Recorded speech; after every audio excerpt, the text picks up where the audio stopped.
वालेकुम my students. आज मैं आप लोगों के लिए लेकर आई हूँ एक न्यू टॉपिक। इस टॉपिक में हम डिस्कस करेंगे फार्मेसी क्या है, फार्मेसी का स्कोप क्या है और फार्मेसी हमें क्यों करनी चाहिए। ये वीडियो खास तौर पे उन स्टूडेंट्स के लिए हैं जो अभी प्री मेडिकल करके क्लियर हुए हैं। हमारे पास MBBS ही एक लास्ट ऑप्शन नहीं है अपने मेडिकल करियर को परस्यू करने के लिए। मैं आपको यहाँ बताऊंगी कि हम अगर जो स्टूडेंट्स MBBS नहीं कर पाते या किसी भी हाल में से क्लियर नहीं हो रहा, या वो आप एक try, second try, third try के बाद भी बार बार कोशिश करने के बाद भी MBBS नहीं कर पा रहे, ठीक है, तो उनके लिए फार्मेसी भी एक अच्छा ऑप्शन है। फार्मेसी हमारे जो है वो जितने भी मेडिकल करियर्स में सबसे बेस्ट ऑप्शन है। क्यों? क्योंकि इसके अंदर काफ़ी ऐसी चीज़ें हैं जो हम आगे फर्दर डिस्कस करेंगे, मैं आपको डिटेल में बताती चलूँगी।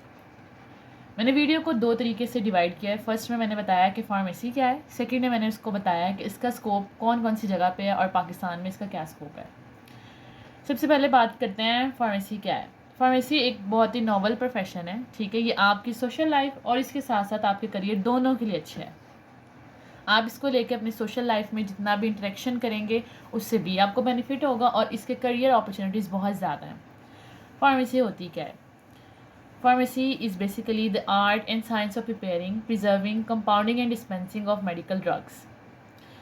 Why it's an art and why it's an science, हम इसको डिस्कस करेंगे फर्दर। इसको मैंने दो हिस्सों में डिवाइड किया। फर्स्ट प्रैक्टिस में। अब इसकी प्रैक्टिस में क्या इन्वॉल्व है? सबसे पहले आ जाता है रिसर्च। रिसर्च में हम बात करते हैं कि होता क्या है, ठीक है। हमने उसमें देखना है कि हमारी ड्रग क्या है, ठीक है, हमने इसे कहाँ से लिया है, ठीक है, और इसे कैसे बनाया है और इसको कब लेना है, कब बनाना है, हर चीज़ रिसर्च में। How we prepare it, why we are giving it, why we are using it, हम हर टर्मिनोलॉजी को देखते हैं, ठीक है। एक प्रॉपर रिसर्च के बाद हम अपनी ड्रग की एक प्रॉपर कंक्लूजन पर आते हैं।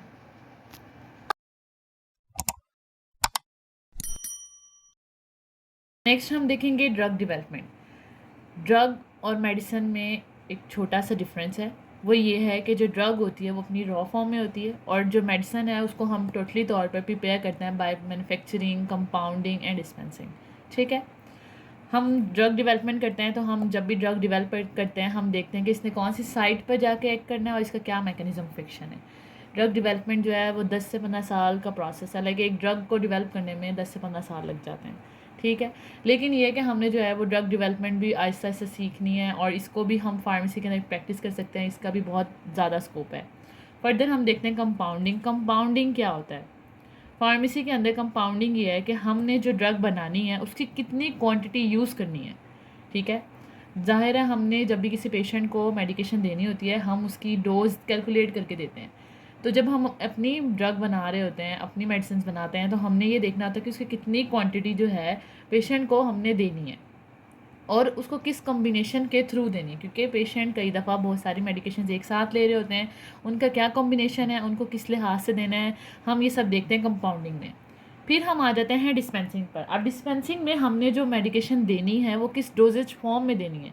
डोजेज फॉर्म से मेरा मतलब है कि हमने उसको टैबलेट की फॉर्म में देना है, कैप्सूल के फॉर्म में देना है, या हमने उसको सिरप्स की फॉर्म में देना है। हमने ये देखना होता है पेशेंट के लिहाज से, पेशेंट कॉन्शियस है, अनकॉन्शियस है, चाइल्ड है, एडल्ट है या कोई ओल्ड एज पर्सन है। नेक्स्ट मैं आपको बताऊंगी पेशेंट काउंसलिंग के बारे में। पेशेंट काउंसलिंग जो है ये बहुत वास्ट है। हम बहुत सारे पेशेंट्स को गाइड करते हैं। एक फार्मासिस्ट का काम है कि वो पेशेंट्स को गाइड करे कि उन्होंने मेडिकेशन कैसे लेनी है, ठीक है। वो चाहे एक रिटेल फार्मासिस्ट है या हॉस्पिटल फार्मासिस्ट है या क्लिनिकल फार्मासिस्ट है। पेशेंट को गाइड करना कि उसने मेडिसिन क्यों लेनी है, किस टाइम पर लेनी है, किस लिए लेनी है, किस तरह से लेनी है, उसको लेने से उसको क्या साइड इफ़ेक्ट्स आ रहे हैं, उसके क्या इस्तेमाल हैं, हमने ये सब बताना है अपने पेशेंट को ताकि उसको हम पहले से ही गाइड कर दें। और काउंसलिंग भी एक बहुत वास्ट टर्मिनोलॉजी है। आगे मैं आपको बताती हूँ कि हमने कौन कौन से सब्जेक्ट्स जो होते हैं वो फार्मेसी में पढ़ने हैं। अब मैं आपको बताऊंगी कि फ़ार्मेसी में कौन कौन से सब्जेक्ट्स होते हैं। फ़ार्मेसी एक इंतहाई इंटरेस्टिंग जो है वो प्रोफेशन है। इसके सब्जेक्ट्स भी बहुत इंटरेस्टिंग है। अगर आप इसे इंटरेस्ट से लेकर पढ़ेंगे तो आपको इसको पढ़ने में भी मज़ा आएगा और ये आपके लिए एक अच्छा प्रोफेशन भी साबित होगा। जो सब्जेक्ट्स हम फार्मेसी में पढ़ते हैं उसमें बेसिक्स जो हैं उसमें हम देखते हैं एनाटमी, फिजियोलॉजी, हिस्टोलॉजी और पैथोलॉजी। अब एनाटमी, फिजियोलॉजी ये हमारे मेजर सब्जेक्ट्स नहीं है, लेकिन हमें बहुत ज़रूरी है बॉडी को पढ़ना। हमें पता होगा उसकी एनाटमी क्या है, उसकी फिजियोलॉजी क्या है, उसकी हिस्टोलॉजी क्या है, तो हमारे लिए अब आगे आगे ड्रग्स के मैकेनिज़्म को पढ़ना आसान हो जाएगा। फिर हम चलते हैं अपने मेजर सब्जेक्ट्स की तरफ, जिसमें आ जाता है फार्माकोलॉजी। फार्माकोलॉजी बहुत मेजर, बहुत इंटरेस्टिंग और बहुत ही अच्छा सब्जेक्ट है।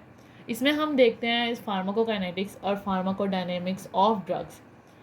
फार्माकोकाइनेटिक्स जो है मैं इसको आगे एक्सप्लेन करूँगी, और फार्माकोडायनेमिक्स को भी।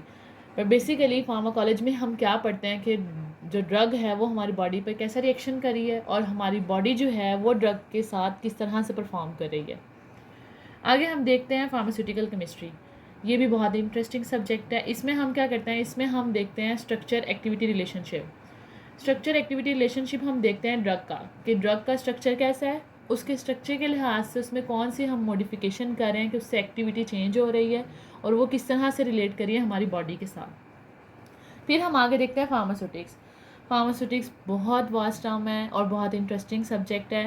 फार्मास्यूटिक्स के अंदर हम देखते हैं प्रोडक्शन, मतलब ये जो टोटल प्रोसेस है जिसके थ्रू, थ्योरेटिकल प्रोसेस जिसके थ्रू हम ड्रग बना रहे हैं, उसको हमने फार्मास्यूटिक्स में पुट कर दिया है, उसको हम किस तरीके से प्रोड्यूस कर रहे हैं। आगे हम आ जाते हैं क्लिनिकल फार्मेसी की तरफ। ये बिल्कुल पेशेंट ओरिएंटेड है। पेशेंट ओरिएंटेड इस लिहाज से कि जो भी हम फार्मेसी में पढ़ रहे हैं उसका पेशेंट से किस तरह से ताल्लुक़ है, हम उसको पेशेंट पर परफॉर्म करके देखते हैं, पेशेंट के साथ बात करके देखते हैं, चेक करते हैं कि पेशेंट किस तरह से मेडिकेशन लेने के बाद फील कर रहा है, और उस पर मेडिकेशन का क्या रिएक्शन आया, हर चीज़। तो clinical pharmacy is totally about patient oriented pharmacy. फिर हमारे पास नेक्स्ट सब्जेक्ट जो आता है वो आता है ड्रग लॉ। अब इसके अंदर हम पढ़ते हैं कि कौन कौन से हमारे पास लॉज हैं फार्मेसी के अंदर, कौन कौन से रिस्क हैं, कौन सी रूल्स हमें अप्लाई होते हैं, कौन से नहीं होते, ड्रग्स के क्या रूल्स हैं, फार्मेसी के क्या रूल्स हैं, इसके अलावा मेडिकल स्टोर्स के क्या रूल्स हैं हमारे पास। हम हर चीज़ को ड्रग लॉ की बुक में स्टडी करते हैं। इसमें और भी बहुत से सब्जेक्ट्स हैं फार्माकोलॉजी में, और इसके अलावा फार्मेसी में बहुत सारे सब्जेक्ट्स हैं। स्टॉप करें, देखते हैं कि कौन से लॉज अप्लाई होते हैं फार्मेसी में, कौन कौन से रूल्स हैं, कौन से रेगुलेशंस हैं। इसमें सारे रूल्स अवेलेबल हैं कि आपने कि ड्रग एक्ट के रूल्स हैं, या फार्मेसी लेबर एक्ट के रूल्स हैं, ड्रग पॉइजन एक्ट के रूल्स हैं, हर चीज़ के रूल्स हैं जो हमने कौन से अप्लाई होते हैं, कौन से नहीं होते हैं, फार्मेसी बनाने के क्या रूल्स हैं, मेडिकल स्टोर बनाने के क्या रूल्स हैं, हर चीज़। ये सारे सब्जेक्ट्स जो हैं, इसमें से ये जो मैंने आपसे डिस्कस किया है ये कुछ मेजर सब्जेक्ट्स हैं। इसके अलावा फार्मेसी में और भी सब्जेक्ट्स हैं, लेकिन वो इतने मेजर नहीं है, लेकिन वो फार्मेसी से कनेक्टेड हैं। मैं आपको इससे नेक्स्ट वीडियो में बताऊंगी कि फार्मेसी का स्कोप क्या है, हम इसमें और कौन कौन से प्रोफेशंस का जो है फार्मेसी में कितने सारे आगे जो है ना डिटेल हमारे पास जो है अवेलेबल है, कि आप क्लिनिकल फार्मेसिस्ट भी हो सकते हैं, रिटेल भी हो सकते हैं, वास्ट वैरायटी है। ठीक है, वो मैं आपसे नेक्स्ट वीडियो में डिस्कस करूँगी। आपको इससे रिलेटेड कोई भी क्वेश्चन हो, आपने कुछ भी पूछना हो, आप कोई भी टॉपिक समझना चाहते हो किसी भी मसले में, अगर आपको कोई भी चीज़ समझ नहीं आई तो आप मुझसे कमेंट में पूछ सकते हैं। Thank you so much. और तो अगर आपको ये वीडियो पसंद आई है तो इसको लाजमी तौर पर अपनी फैमिली में भी शेयर करें, वो स्टूडेंट्स जिनको हेल्प की ज़रूरत है उनके साथ भी शेयर करें, और आपको किसी भी किस्म की गाइडेंस की ज़रूरत है तो आप मुझसे पूछ सकते हैं। Kindly subscribe my channel and like it, and please subscribe learn with रानो।